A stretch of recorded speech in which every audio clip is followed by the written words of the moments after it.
Hey, what's up guys, it's your buddy Sundarian again, and I'm here to give you a quick overview of the Diypc Solar M1R. The R is for red. There's also a green variant out there. This is an ATX mid-tower case that checks in at 17 inches tall by 7 3/4 inches wide by 17 3/4 inches deep, and weighs in at 8.5 pounds. As you can tell by looking at it, this case has a gaming stylistic about it, with a relatively well done smoked side panel and aggressive red accented X that serves as the case's only intake. Above that you have two USB 3s, an SD, a micro SD card reader, audio in and out, and two USB 2s, LED lit power switch, and reset switch.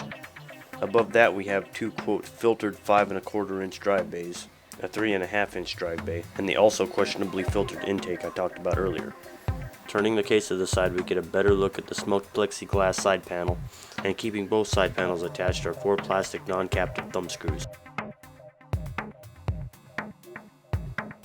Actually taking a look inside the case, we see a semi-toolless design with the 5 1/4 inch drive bays being held in by retainer clip and the 3.5 inch drive bays being held in by screws.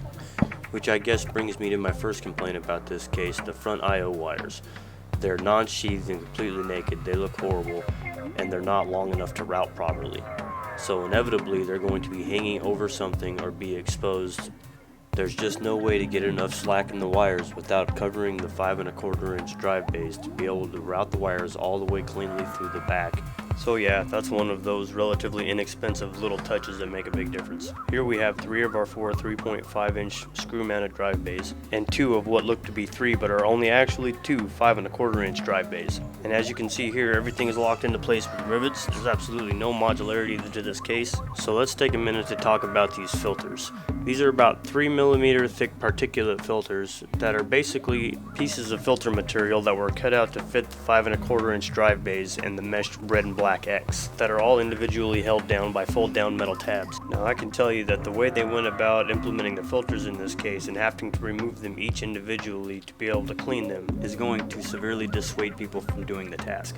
Especially considering that you have to wrench off the front panel with so much force that you fear you're going to break it. So just to give you guys an idea of the size of graphics card this case is able to facilitate, I'm going to go ahead and use a direct CU290 here, which is an 11.3 inch long card by 5.80 inch deep card. And as you can see, it fits in here, but you have to wedge it in there in such a manner that you basically isolate the only intake fan to the bottom of the case, leaving the top of the case and CPU with absolutely no positive airflow. Because, and this is my third gripe, this case is only able to facilitate 2 fans. So continuing to look inside the case, we see a pretty generous CPU cutout, as well as some non-grommeted cutouts for cable management, which really isn't that bad thanks to the pressed out right side panel. And here it is completely exposed with the side panel off. Well, that about does it. My final thoughts are basically this. I was really hoping this would be a good case. It looks really nice. It's got a good aesthetic to it. But in terms of functionality, it just falls short, especially with regards to the airflow. That's my main gripe. I actually ended up having to engineer a 120mm fan in the 5 1/4 inch drive bays just to keep the CPU from overheating. Which granted, with a smaller GPU wouldn't have been as much of an issue, but something to bear in mind.